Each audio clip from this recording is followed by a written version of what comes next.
sobre as evidências da clínica psicanalítica com crianças e adolescentes. Bem-vinda, Raquel. Bom dia. Bom dia. Não está sendo, né? Não. Bom dia, agora sim.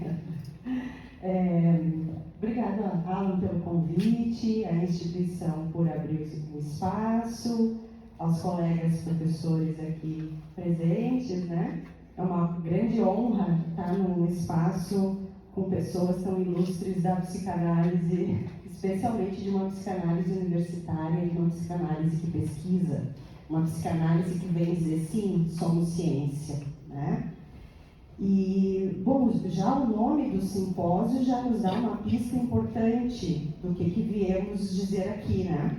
Evidências de uma psicanálise, de uma específica. Então, o nome do simpósio já diz que a gente fala de um a um, a gente fala sobre a singularidade, né? E eu amei Chitãozinho e Chororó, confesso para vocês que eu tinha pensado em colocar no meu início da fala e eu fiquei com vergonha, achei que ia ser muito brega. Mas assim, na verdade foi fantástico, né? Porque poder ouvir a letra da música e pensar sobre ela também nos ajuda a elaborar sobre que tipo de evidência que a psicanálise busca. Que evidência é essa que a psicanálise está buscando? Que é justamente a evidência sobre a dubiedade do desejo. O que o Chitãozinho e o Chororó cantam, senão a dubiedade? Ele sabe o que ele quer, mas ele nega que ele quer. E aí que mora a angústia, e aí que mora o fazer do analista. É aí que mora a intervenção do analista, onde a angústia se manifesta na dubiedade do desejo. E não é diferente com as crianças, não é diferente com as crianças e com os adolescentes, né? Eu costumo brincar que eu trabalho com crianças desde que eu deixei de ser uma. Eu trabalho com criança desde os meus 16 anos. Então eu saio da infância e me deparo com a infância.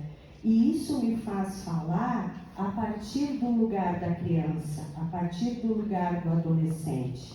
Eu venho como um manifesto a favor da infância e da adolescência para pensar essas evidências. Que evidências são essas que nós estamos esperando de nossas crianças e de nossos adolescentes? O que a gente está buscando neles que nos falta? Então, nós vivemos num tempo onde a infância está sendo hipermedicada. Não sei se vocês já se deram conta disso, eu imagino que sim, né? De que essas evidências que a gente busca são evidências que são impostas por um social, que são impostas pela escola, pelo médico, pela própria família, né? E que diz muito mais de um sofrimento nosso, do adulto, sobre a infância. E por esse motivo as crianças sofrem. E as crianças sofrem porque a gente não tem se perguntado o que é criança e o que é adolescente. A gente tem esperado deles coisas que talvez e muito provavelmente eles não têm condições e não devem ter condições de nos ofertar nesse momento. O que se pede com as crianças e com os adolescentes diante da busca de evidências em nome dessa tal ciência? Que as crianças se calem, que as crianças fiquem quietas, que as crianças se comportem, que as crianças, muito especialmente, obedeçam. E isso diz de um controle, de uma opressão. O adulto está incomodadíssimo com ele mesmo. O adulto está numa posição que para ele é insuportável escutar a criança, porque a criança vem escancarar justamente essa dubiedade do desejo. Em geral, a criança não é aquele aquilo que se esperava dela. Ela vem dizer para o adulto aquela frase célebre, né, do Lacan, o sexual não existe, o encontro não existe, né? E a criança escancara isso, porque ela não é o que o adulto espera. E o que o adulto faz com isso? Se apavora e quer resolver a coisa o mais rápido possível. Leva para o médico, leva para uma terapia que ajuste a criança, que conserte a criança. E aí não sobra espaço para a criança falar em primeira pessoa. A gente não quer saber por que a criança sofre. A gente quer tamponar o sofrimento, a gente quer silenciar o sofrimento da criança, porque a gente não dá conta desse sofrimento em nós mesmos, né? Então essa busca por uma evidência, essa busca por uma ciência diz de uma padronização, de uma quantificação e de uma generalização que o humano não comporta, né? Que belíssimo é a gente poder escutar uma música e sentir sobre ela, ou ver um movimento de um corpo tão bem treinado. Isso é humano e isso não se quantifica, isso não se pega, né? Não se padroniza, esse sentir não se padroniza. Né? Então a psicanálise vem dizer o oposto até que muitas psicologias por evidências, né? De que há um sujeito único e há um sentir particular que precisa encontrar um espaço, especialmente na infância. Por que especialmente na infância? Porque nós sabemos que essas crianças vão crescer e vão tomar o lugar no social, né? E parte desse sofrimento. Então a gente já medica lá com 6 anos, né? 6, 7 anos. Essa semana eu recebi um menino de 6 para 7 anos tomando risperidona, né? E isso não é exceção, não pensem em vocês que é exceção. Isso está muito mais próximo da regra, né?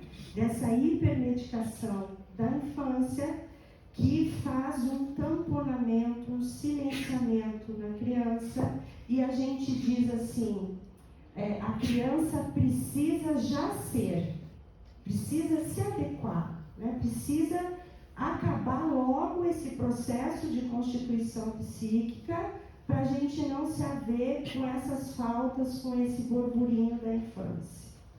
Então essas evidências, a gente precisa se questionar muito sobre elas. Para quem as evidências? O que a gente está buscando sobre essas evidências e o que isso quer dizer para além dessa busca? E aí a psicanálise empresta uma ética, né? Talvez o que mais a psicanálise possa é emprestar uma ética para a gente questionar o que está se passando, muito mais do que se adequar ao que está se passando. O que está se passando é que a gente tem uma hipermedicalização da infância. As crianças estão sendo medicadas desde muito cedo. O que está se passando é uma busca desenfreada sobre diagnósticos. É preciso ter um nome, é preciso ter um rótulo para aí se fazer alguma coisa. E muitas vezes nem se faz. Só se encontra o rótulo, só se encontra o diagnóstico e nada é feito sobre isso. Como se a solução fosse uma avaliação neuropsicológica e esse diagnóstico resolvesse o problema. E na verdade isso não resolve, isso só tampona, e tampona muito mais o adulto do que a própria criança. A criança vai continuar gritando, a criança vai continuar desatenta, inquieta, sofredora com as questões dela. Mas ninguém tem a audácia de abrir um espaço que diga o que se passa com você, o que você está sentindo, o que está acontecendo para você estar assim, desse jeito, com esse sofrimento.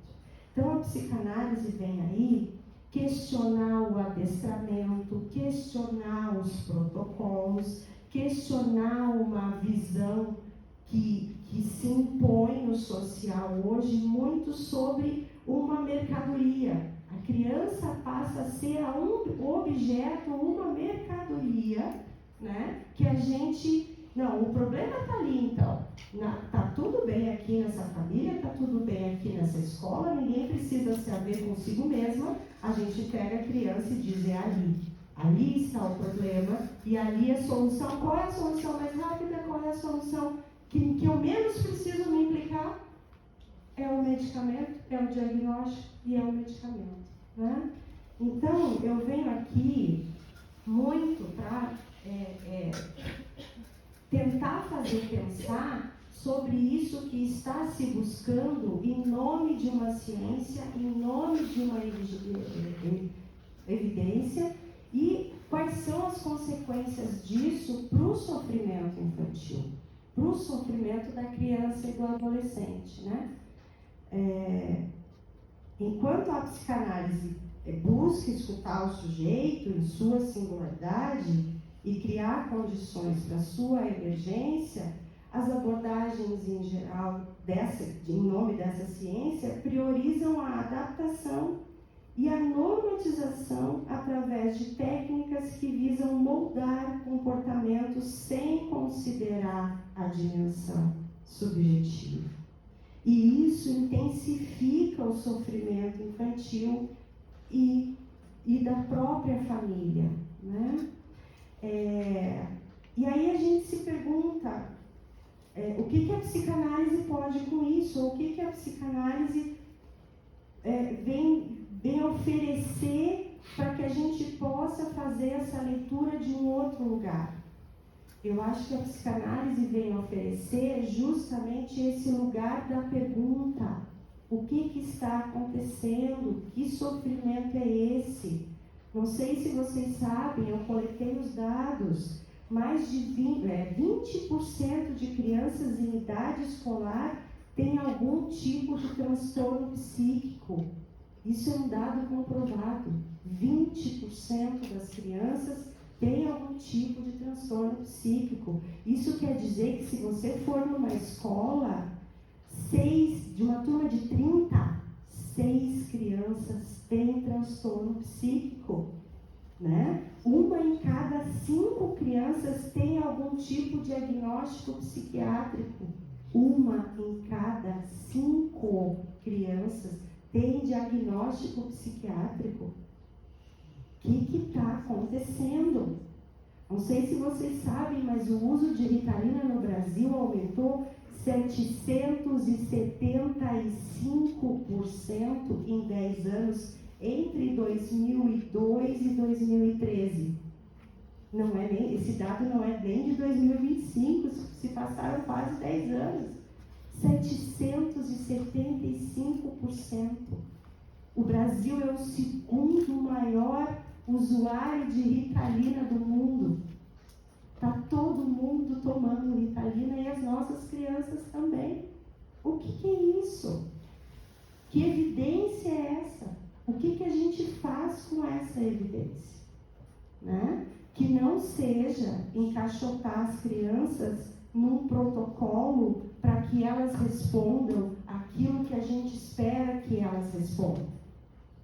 Que a gente possa pegar esse dado e transformar isso em algo mais próximo da arte que toca o humano a partir do seu sofrimento, deixando o espaço do sofrimento para que a criança possa falar em primeira pessoa que sofrimento é esse. E adivinhem vocês o que a criança vem falar na clínica. O Freud já sabia, ele disse lá, nem me lembro o ano, acho que é 1920 que ele fala isso. As crianças vêm falar do sexual. Do sexual. Elas querem saber da diferença anatômica entre os sexos.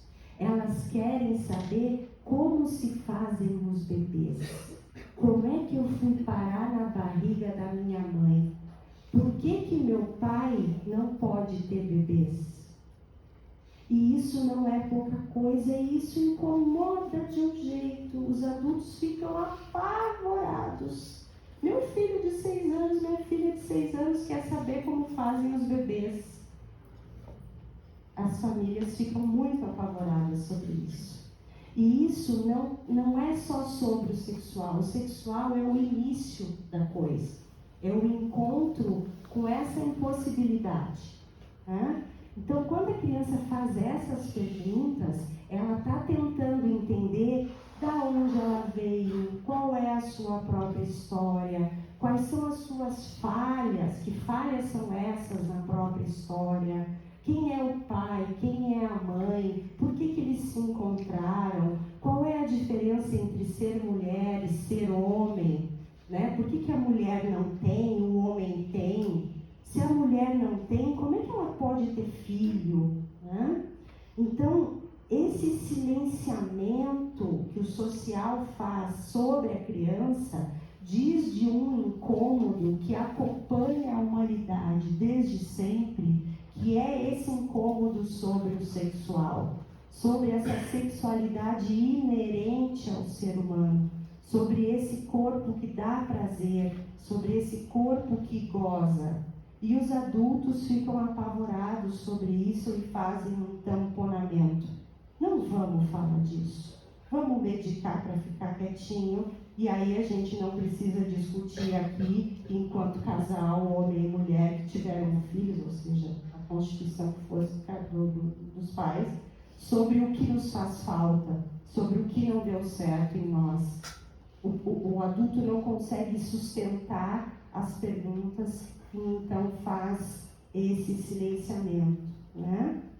E aí dá para dizer que quem está cansado é o adulto, que quem está sem sentido é o adulto, que quem está entristecido e querendo parar e ficar quieto é o adulto e não a criança. A criança está cheia de curiosidade no querer saber sobre essas perguntas que talvez o adulto ache que não tem a resposta, que não conseguiu encontrar uma resposta. E a criança escancara um sintoma social sobre uma impossibilidade que a gente carrega enquanto adultos de se haver com essas perguntas, de se haver com essas perguntas tão difíceis de serem respondidas, né? E aí a gente também pode se perguntar por que é tão difícil escutar a criança, né? Não sei se vocês já chegaram nos estágios, né? Eu vi alguns comentando que já estão aí pensando na prática clínica, né?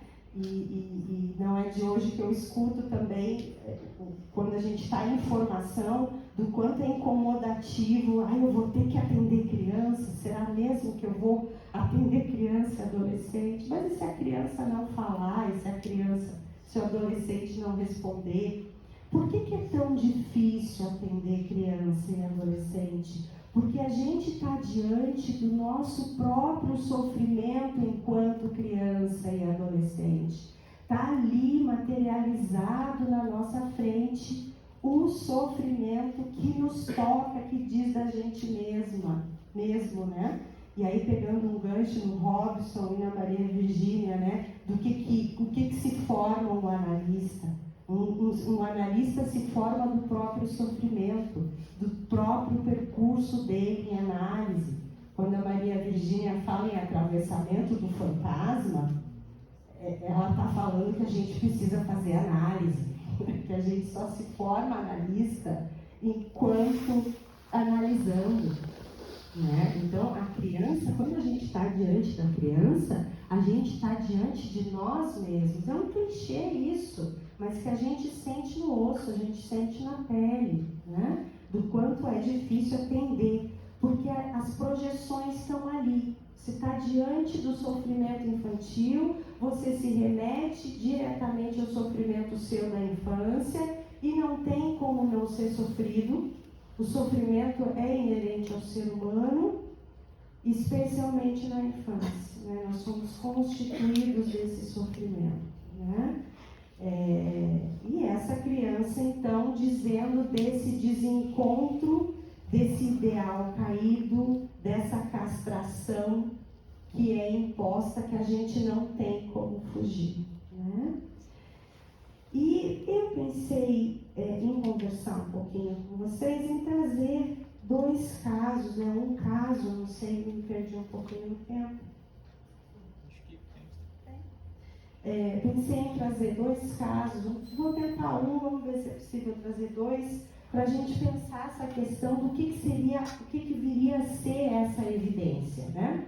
Se por um lado, numa psicologia comum, e eu venho da educação, né? Eu sou pedagoga, psicopedagoga, então eu fiz uma prática clínica de muitos anos enquanto psicopedagoga, e a psicopedagogia se aproxima muito da psicologia, de um modo geral, porque ela trabalha com intervenções que buscam essas tais evidências. Então, por muitos anos eu recebi as crianças no consultório enquanto psicopedagoga, e era muito claro para mim o que era esperado daquela criança. Já estava de antemão, a criança chegava com a família, a queixa da família era a queixa que eu ia perseguir, entre aspas. Eu precisava entregar aquilo que me era pedido, e não o que a criança sofria, né?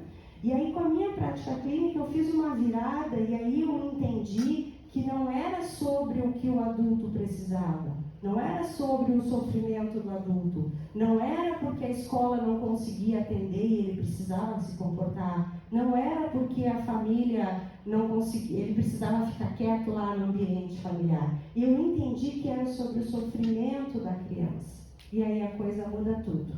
E eu trago um caso, que é o caso da Bianca, que justamente vai falar dessa mudança de perspectiva sobre as evidências, porque a Bianca chega para mim com 9 anos de idade, hoje ela tem 17, e aos 9 anos, e nesse tempo eu atendia como psicopedagoga, reconhecida por ser uma psicopedagoga alfabetizadora.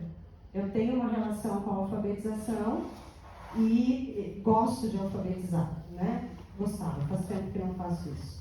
Então, reconhecida por isso, a família me traz a Bianca com 9 anos. A Bianca tem uma paralisia cerebral. Essa paralisia cerebral deixou, em função de uma anóxia ali no nascimento, deixou uma série de consequências nesse corpo. Então, é um corpo que é disforme, é um corpo que não obedece, ela não usa cadeira de rodas, mas ela se arrasta, ela não consegue subir escada, né? Então, ela chega com 9 anos ali, com essa demanda de alfabetização. E eu, muito prontamente, claro, vou alfabetizar, deixa comigo, vamos lá. E vamos. Todas as técnicas, todos os métodos, todas as didáticas, eu fui atrás, para além daquilo que eu já sabia naquele tempo, e vou alfabetizar a Bianca. Bianca se alfabetizou? Não. Bianca não aprendeu a ler e escrever. Chegou ali nos 12, se não me engano, 12, 13 anos, ela já farta daquilo tudo, eu também, um tanto já farta de tentar algo que talvez não, se prova até hoje impossível, né? As coisas foram se modificando na relação, né? A Bianca... Eu mudo a minha posição também, porque eu vou deixando espaço para que ela ocupe e fale em primeira pessoa, e a Bianca vai ocupando esse espaço, e a preocupação passa a não ser mais a alfabetização, e passa a ser isso que é da ordem da conversa, dos acontecimentos, e ali se mostrou uma Bianca muito inábil para dizer daquilo que ela sentia, daquilo que ela pensava, dos acontecimentos do dia a dia, mas muito interessada ali aos 12 anos em histórias românticas, em séries românticas, em livros românticos. E aí eu proponho para ela que a gente passa a usar o audiobook, que ela estava interessada nos romances, e para ela escutar, né? Já que estava ali em nome da alfabetização, vamos tentar mais um pouquinho né? Nesse processo. E Ela então escolhe A Culpa é das Estrelas. Vocês conhecem A Culpa das Estrelas? Se não é a história de uma menina que está à beira da morte e encontra o quê? O amor.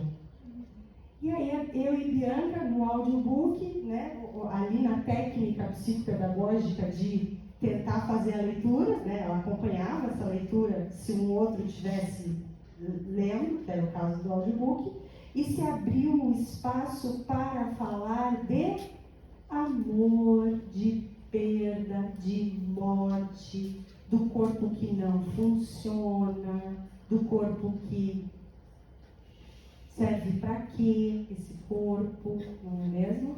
Se vai chegar ao fim. E a partir dali dos 12, 13 anos até agora, as sessões são recheadas sobre esse tema, sobre o amor.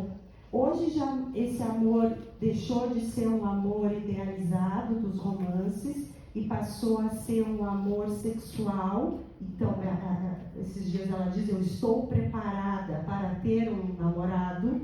Ela quer entrar em contato, ela já deu um primeiro beijo, já teve contato físico, mas aí esse corpo é meio capenga, é meio esquisito, causa mal-estar, e aí falar de sexo diretamente não pode, de ato sexual não pode, né? Mas ela se autoriza, e aí, a partir disso, ela começa a se relacionar com os colegas na escola, coisa que ela não fazia. Ela não tinha amigos na escola. Ela vivia fechada, enclausurada do lado de uma pessoa, aquelas acompanhantes terapêuticas, sabe? Então ela tinha acompanhante terapêutica, tem até hoje, então ela ficava muito enclausurada ali. E falando do amor, falando das relações, ela pôde transitar nas relações da escola. O que a gente pode pensar de evidências nesse caso? A evidência maior seria a Bianca adaptada, entre aspas, né? Essa Bianca leitora, essa Bianca que se sai bem na escola, ou enfim. Ela não alcança isso, mas ela alcança algo muito maior e muito mais valioso para ela, que é poder se posicionar enquanto sujeito diante do outro e obter, através das relações, algum tipo de prazer e se haver com ela mesma e com seus limites, o que muda tudo. Poderia eu ter ficado até hoje insistindo no beabá com a Bianca, né?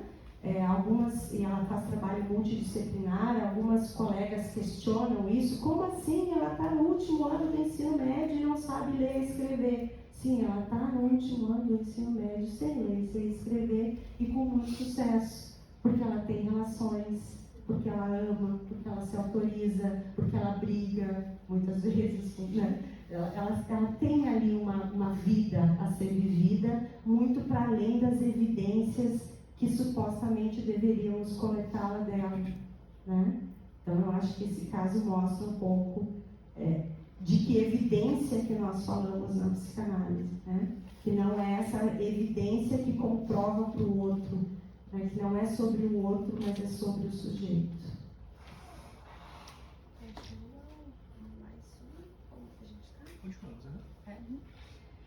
Então, um pouco da Bianca é isso, assim, eu trago ela para tentar fazer essa contraprova sobre que lógica que a psicanálise opera, né? E a psicanálise, ela tem um objeto de estudo muito bem definido, que é o inconsciente. E o inconsciente, ele é verificável. A gente encontra ele, migalhas deles por todo o canto, né? E é a ele que a gente se atém, e ele é do sujeito, né? E pensei em um outro caso, que é o caso que eu brinco, que é do posto Shell. Posto Shell, vocês já vão entender. Esse menino chega para mim com cerca de 11, 12 anos. Hoje, acho que ele está com 18 já, e não está mais em atendimento comigo, ele se mudou. Um menino autista que veio encaminhado pela escola e era um menino um autista assim, com nível de suporte maior, porque ele não falava, ele era bem agressivo.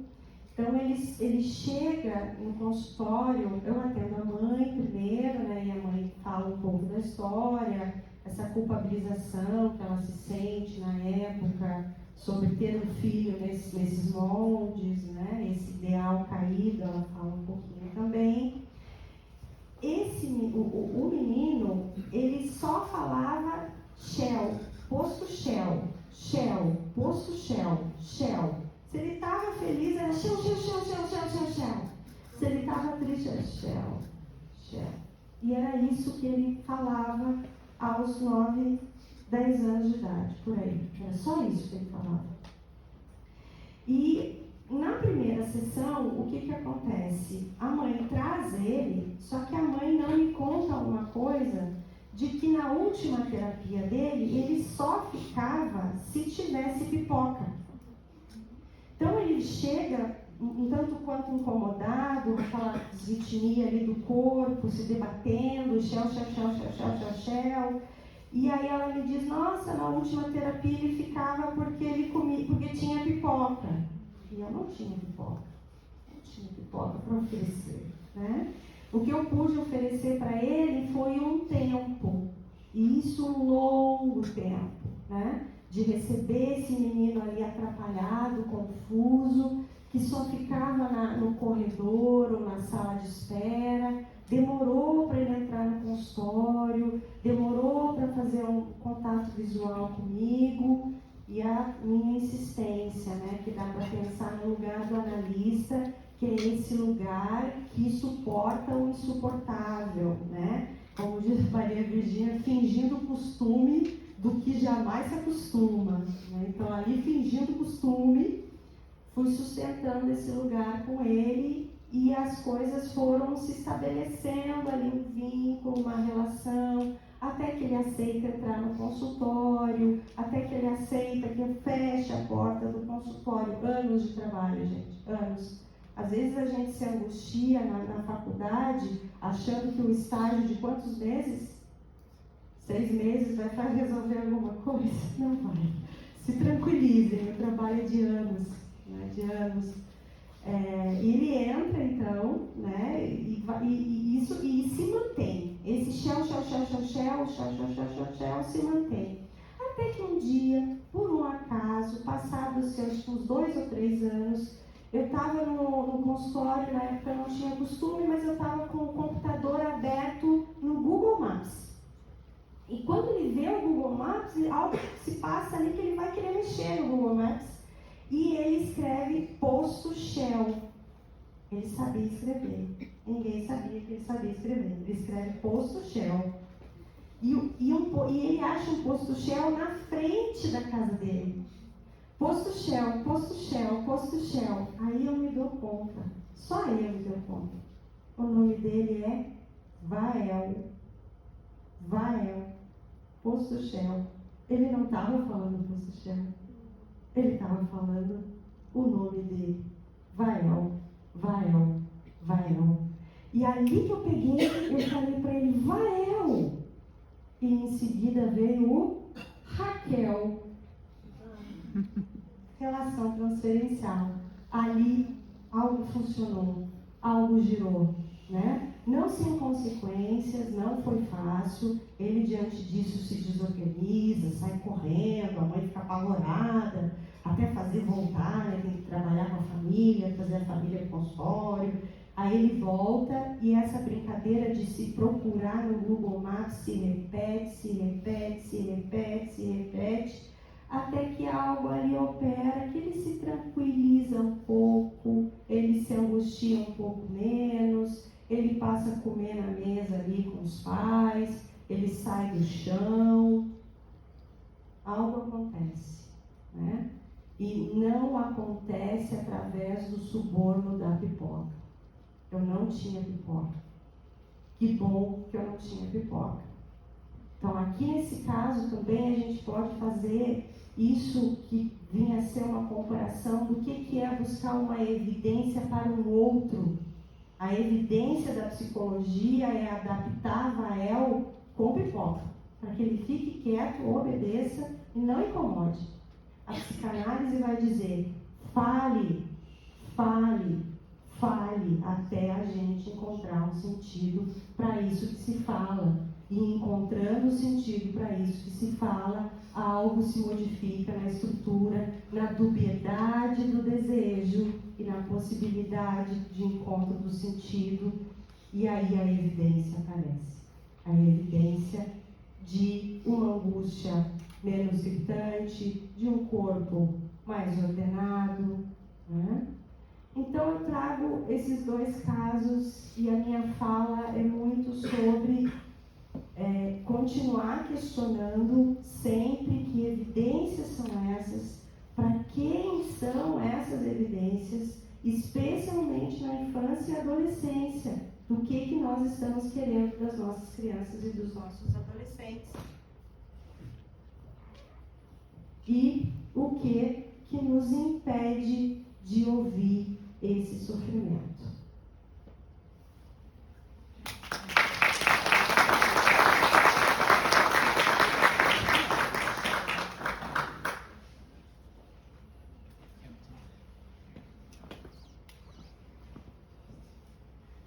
Raquel, obrigado por esses casos, obrigado pela tua fala.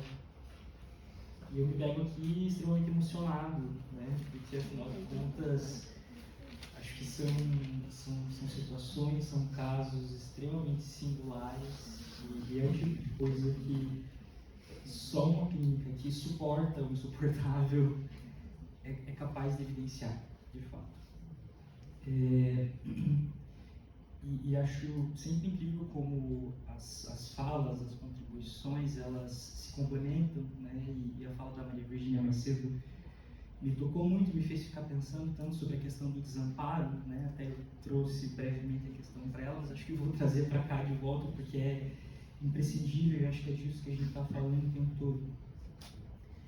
E tem uma fala tua também que é bonita e acho que diz da clínica com crianças que é isso, né? Saio da infância e me deparo com a infância.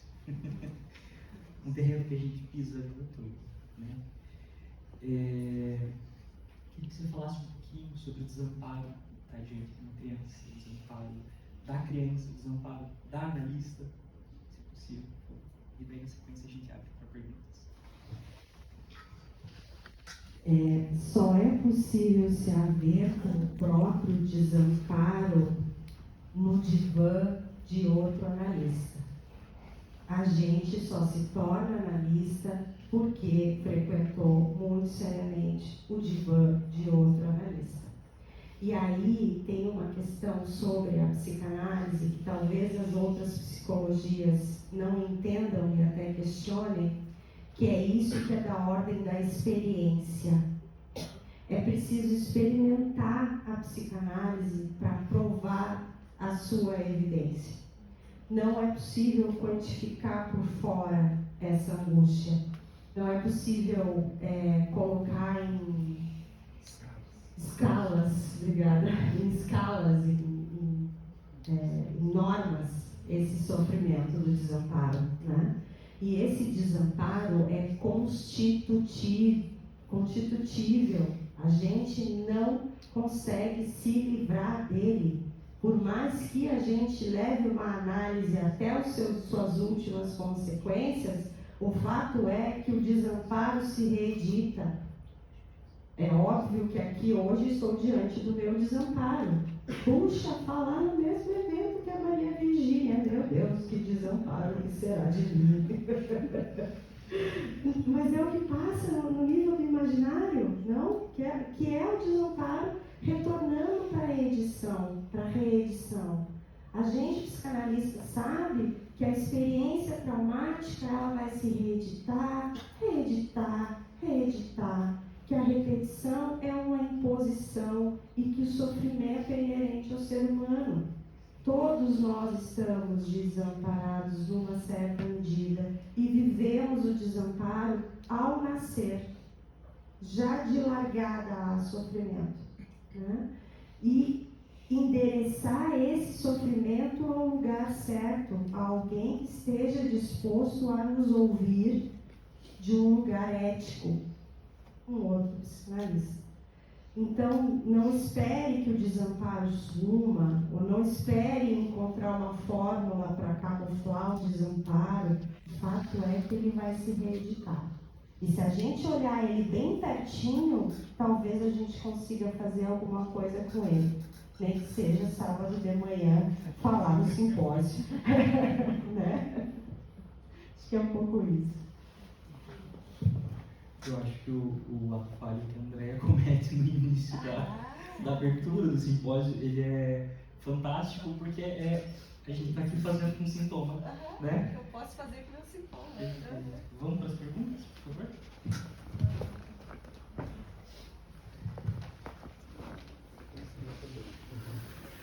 Bom dia, Raquel, tudo bem? Agradeço muito pelas palavras. Eu sou o Victor, eu sou discente do quinto ano de psicologia.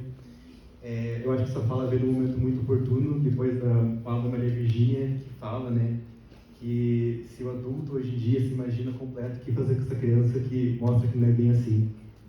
E eu venho da escola e eu acho que qualquer um que está nesse lugar não precisa dessas estatísticas para saber que as crianças estão vindo totalmente medicadas e cheias de seus laudos. E diante disso, tenho duas perguntas para você. Primeiro, como tratar essas demandas desse outro social que a escola é, e que muitas vezes, ao encontro do psicólogo, não pergunta necessariamente o que a criança é, no laudo, mas o que fazer com essa criança? O que fazer com essa criança que atualmente dá problema na sala de aula? E a segunda pergunta é, como tratar essa demanda dos pais, que muitas vezes não veem o sofrimento da criança, mas tratam apenas com a patologia, com o nome, é TDAH?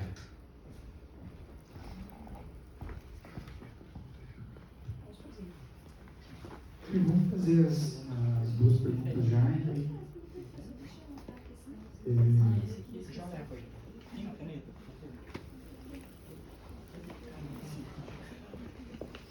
Uma caneta de verdade. Ok? Deu certo, estou te ouvindo. Obrigado, Raquel. Quero também agradecer pela fala, né, pelos casos que você trouxe, né, compartilhar aí a sua clínica conosco.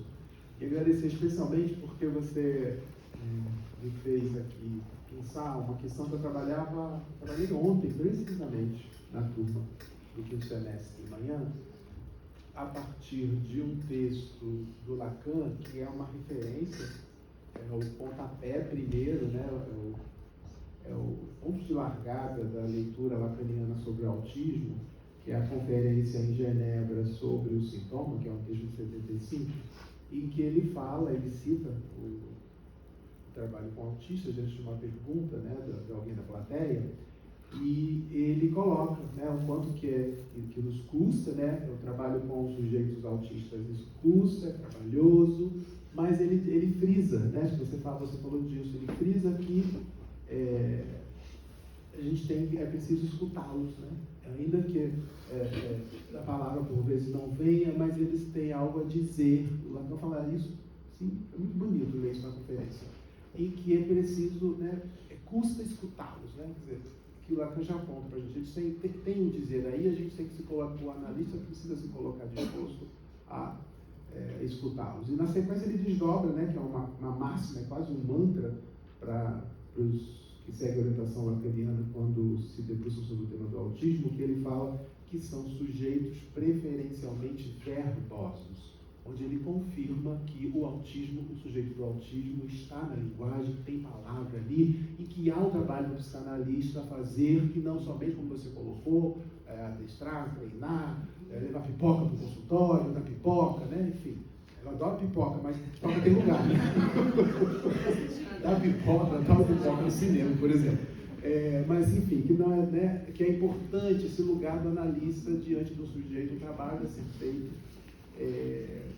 o desafio, né, dessa clínica com autismo.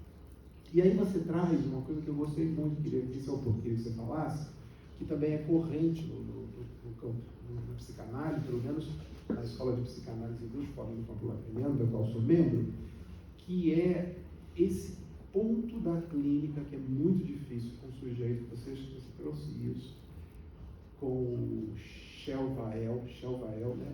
Que algo do sujeito aparece, em se tratando, né, da clínica com autismo, com os sujeitos autistas, algo aparece exatamente no ponto em que o analista se retira, se recolhe, ou, dito de outro modo, se mostra furado, se mostra faltoso, se mostra capenga, se mostra desamparado, se mostra... É um jogo, a ausência-presença, que o analista é atravessado, né? O analista é atravessado, não é uma coisa consciente, mas que, quando isso se dá na clínica, no contato com o sujeito, algo do sujeito aparece. Eu tive a impressão que você trouxe exatamente isso para a gente, quando diante do Shell, né, você se dá conta, tem algo ali que te surpreendeu, é o Vael, e na sequência ele vem, né? É Raquel. Eu acho que eu queria que você falasse um pouco, se você concorda com isso, dessa clínica, né, em que, quando algo do analista, inconscientemente, no seu manejo com esses sujeitos, no seu consultório, quando algo capenga, quando ele se vê algo do desamparo, quando algo dessa castração, né, do analista surge, do outro lado cai algo do invasivo e o sujeito se coloca a falar. Que eu acho que você trouxe no Shelvael Raquel, eu adorei isso.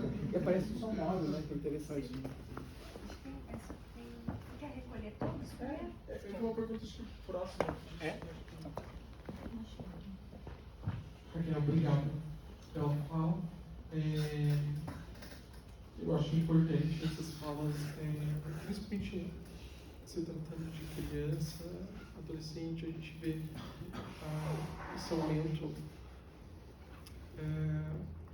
nos próprios consultórios que a gente acaba acompanhando os alunos, essa demanda de autodiagnósticos.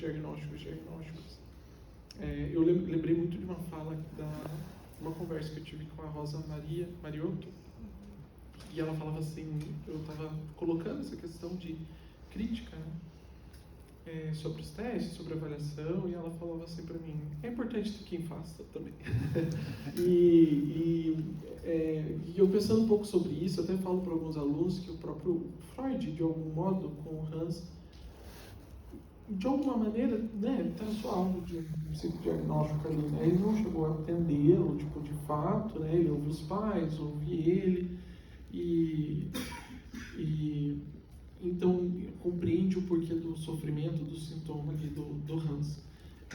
Digo isso por quê, né? Porque eu acho que o que ocorre, assim, muitas vezes é o que a gente, enquanto psicologia, tem feito com isso, que a gente pode nomear, né, de então um diagnóstico ou algo assim do tipo. Olhar para isso que há algo para além daquilo, né, o sintoma mesmo que a gente precisa olhar. A nota do Lacan para doutor é disso, né, tipo, o que é esse sintoma dessa criança, né? É poder olhar para isso, né? E, enfim, e aí eu fico pensando em cima disso, porque hoje a gente acompanha, eu faço até uma tentativa de olhar para todo esse movimento de diagnósticos muito próximo do que, não vou dizer nem próximo, porque foi muitos horrores que fizeram na época manicomial, mas um certo flerte com isso de... Então, os alunos precisam de uma sala separada. Os alunos precisam ser identificados, então, com números, então, colares, né? Eu fico pensando, no modo crítico, o quanto que a gente flerta com esse lugar mesmo, né? Exatamente. E aí eu achei interessante, dito tudo isso, no caso que você traz, que é o mesmo que o Robson também pontuou, que eu fiquei pensando assim, tipo, que o que estava se preocupando no primeiro momento era o desenvolvimento, algo dessa ordem, e você, de algum modo, exatamente nesse lugar que o analista vai se fragilizar, é que também reconhece ele, né? Então, tipo assim, no reconhecimento desse outro, então, do Shell, do nome, que de algum modo, então, ele pode existir ali também, né? então colocar ali no Maps, cadê o Shell, né, de algum modo. E aí você recordar esse lugar para ele. É claro que tem que se isentar de qualquer hipótese diagnóstica anterior que possa se ter em cima disso, que foi o que você fez, me parece, e para poder dar lugar para esse sujeito, para que daí ele possa, a partir de ser reconhecido, se reconhecer, mas também olhar para o outro, né? Então, eu achei bem interessante a sua fala, trouxe esses pontos, acho que a gente poderia discutir, porque acho que envolve essa questão também de como a sociedade, quanto a psicologia coloca esses lugares de diagnóstico, porque também é muito fácil a gente entrar nisso enquanto psicanálise também. A gente vê muita gente colocando de modo errôneo, né, tipo, também esse discurso diagnóstico por aí. Então, o sujeito, minha mãe é narcisista, aprenda comigo e tudo mais. De modo errôneo, né? Mas a psicanálise também acaba entrando nesses lugares por vezes, né? Então, queria também te ouvir um pouco a respeito disso. E obrigado novamente. A gente está com um tempo bem curtinho. Vamos para a última pergunta. Obrigada por ter colocado, mas só porque, como ele colocou, eu ia colocar da questão dos muros químicos, né? A gente passa por uma reforma de toda uma lógica antimanicomial, que inclusive está associada à própria política de saúde mental do Brasil, mas aí a gente considera a lógica manicomial como arquitetônica, quando na verdade ela é uma forma de ter o sujeito. Quando a gente fala de politicalização, a gente está falando de muros não arquitetônicos, mas químicos. Os muros também podem ser químicos, né? Já num mau lugar de fala que você colocou. Né? E uma outra coisa que me fez lembrar, do Vael e do Shell, o Dives em Busca de Si Mesmo. Né? Um clássico, acho que hoje nem mais se lê, né, esse livro, mas assim, né, Vael se procurando, né? Onde está Vael? Né? O mais próximo que ele semanticamente se coloca é o posto na frente da casa dele.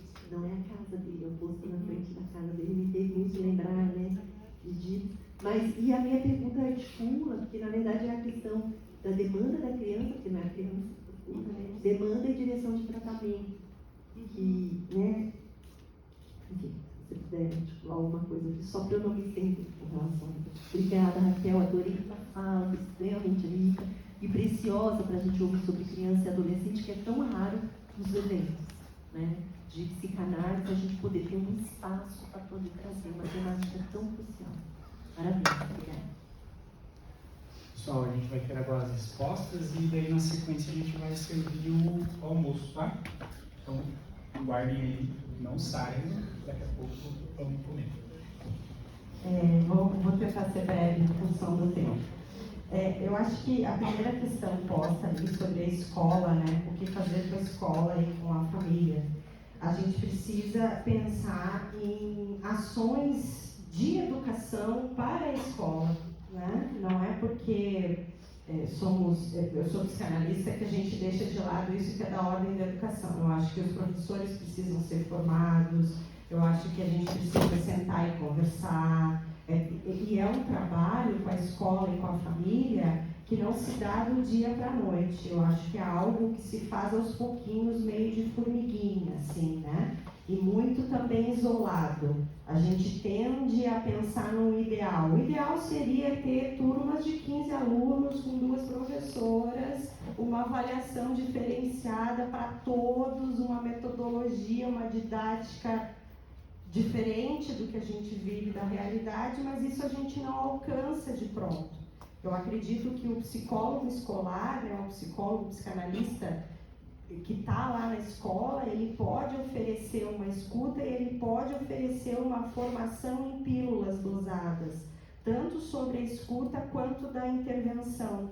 Não vai ser numa reunião com os pais que os pais vão entender essa virada, né, essa que a gente está tentando fazer. Então tem um trabalho nosso enquanto educadores também, acredito eu, nas escolas, de persistência, né? Acredito que é um pouco por aí, mas dá trabalho, dá bastante trabalho, né? Não é fácil. E aí quando o Robson fala ali do sintoma do autista, do sujeito autista, né? Desse analista apurado, eu acho que tem uma diferenciação sobre o modo como se vê o autismo e as psicoses nas diferentes psicanálises, né? E a gente tem que tomar cuidado disso, porque há uma psicanálise que diz que não há sujeito no autista e que não há sujeito na psicose. Isso é perigosíssimo, perigosíssimo. Né? Dizer que não há inconsciente no autismo, não há inconsciente na psicose. Parece absurdo, mas escuta, gente, escuta. Né? Então ali só há um pedacinho de carne, só há um objeto mesmo, e não é assim. Como bem Robson colocou, Lacan escreve isso, até vou retomar esse texto, Robson, obrigada, sobre a questão do sintoma do autista, e depois eu quero as referências certinho, e que justamente supor um sujeito ali onde parece que não há, é se haver com esse furo do próprio analista onde eu não posso. E eu acho que esse caso do Rael fala bem disso, porque eu não tinha pipoca. Que bom que eu não tinha pipoca, eu não sabia o que fazer com ele. Gente, eu não sabia o que fazer com ele. Era angustiante para mim. E justamente suportar essa angústia e suportar nesse sentido duplo, suportar, dar suporte para essa angústia que não é só dele, é minha, porque eu não sei o que fazer. Eu acho que é um pouco por aí. Né? E essa questão do diagnóstico, para quem, né? Acho que você conversa comigo por aí, né? Desse diagnóstico que é sintomático social, essa busca de diagnóstico é um sintoma da sociedade que fala de uma segregação mesmo. As crianças rotuladas, separadas em classes especiais e esse diagnóstico que vem segregar, né? Muito parecido com o que se faz nos manicômios, sim. É o que a escola está ficando cada vez mais parecida, né? Preciso reler Dives, é verdade, Em Busca de Si Mesmo. Fala muito, não tinha me dado conta. E isso que é a demanda e a direção do tratamento, né? A demanda não é a demanda do pai, não é a demanda da escola, não é a demanda da professora. Isso é radical na psicanálise, parece simples, mas é extremamente difícil. Dizer não para a escola, dizer não para a família, dizer não, e esse não precisa ser dito num ponto em que a escola e a família não viram as costas e vai embora. Aí tem uma delicadeza, né? Porque a direção do tratamento só vai acontecer se a criança permanecer. A criança só permanece se a gente acolhe o sofrimento das instituições, ao mesmo tempo que diz para as instituições o que vocês estão fazendo está errado. Aí é um engodo, né? Mas que se a gente sustenta, se a gente firma o pé, é possível. É possível. Bianca está aí para provar, Vael está aí para provar e tantas outras crianças que a gente trabalha, né? Então é possível sim manejar essas demandas, mas ouvir o sujeito, ouvir aquele mais interessado. Acho que é um pouco isso, gente. Obrigada, queria agradecer muito o espaço e a vocês todos.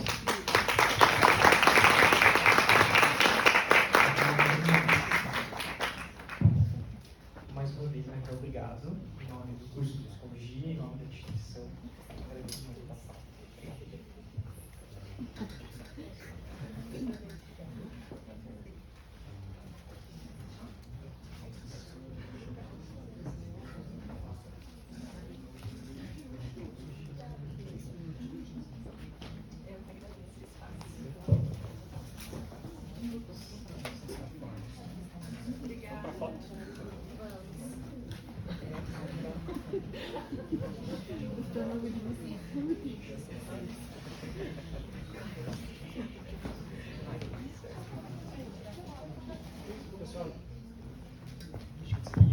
Pessoal, então agora a gente vai para o nosso branch. A gente vai sair aqui pelo...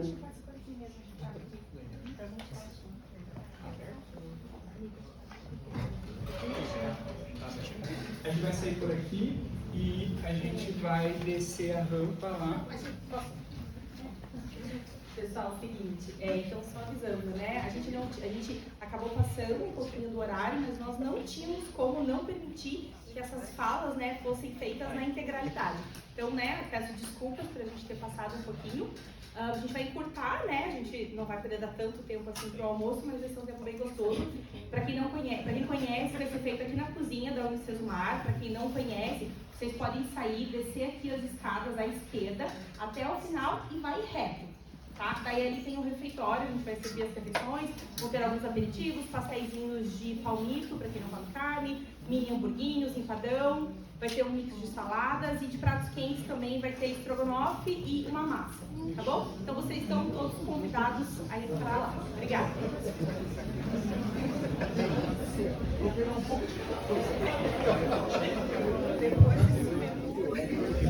Então, só descer as escadas aqui. Obrigado pela fala. Lado esquerdo, final do corredor. Obrigada, Robson. Sempre bom ter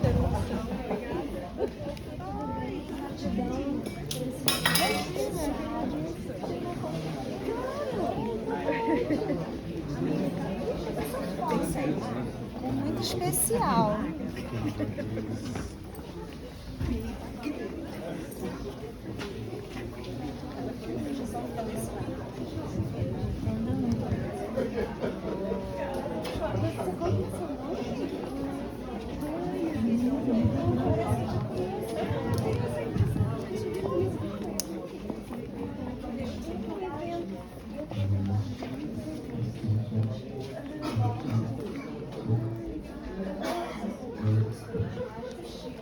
Ai, que legal! Pode ser que seja assim por aí.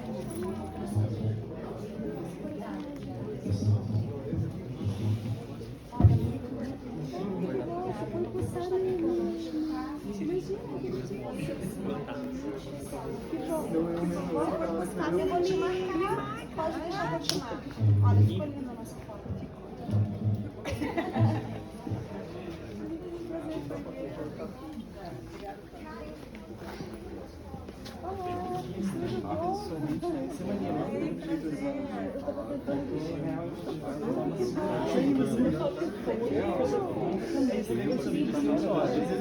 Tão diferente.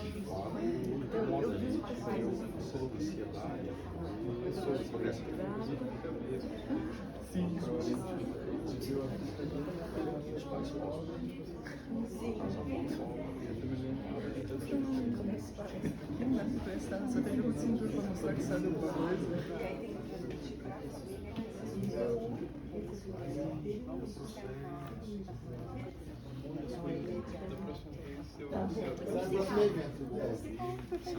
Obrigado. Deixar acontecer. Esse sustenta o lugar que chega.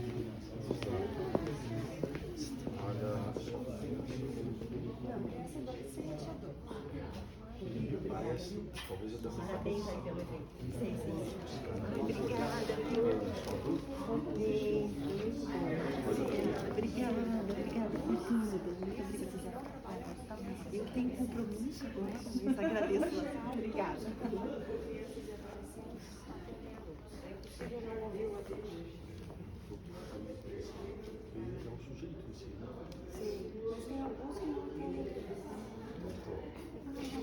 Ai, que bom, obrigada, fico feliz. Eu que agradeço. Obrigada. Que bom que é um manifesto, né? Está sendo um manifesto. Ah, que tá com pet. É um manifesto. Vou entregar aqui. Eu pedi para entregar. Obrigada, fico feliz. Parabéns. Obrigada. Obrigada.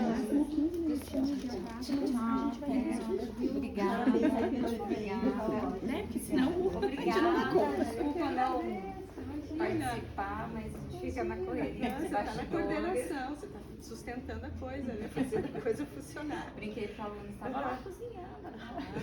Eles são nossos convidados. Muito obrigada. Por favor.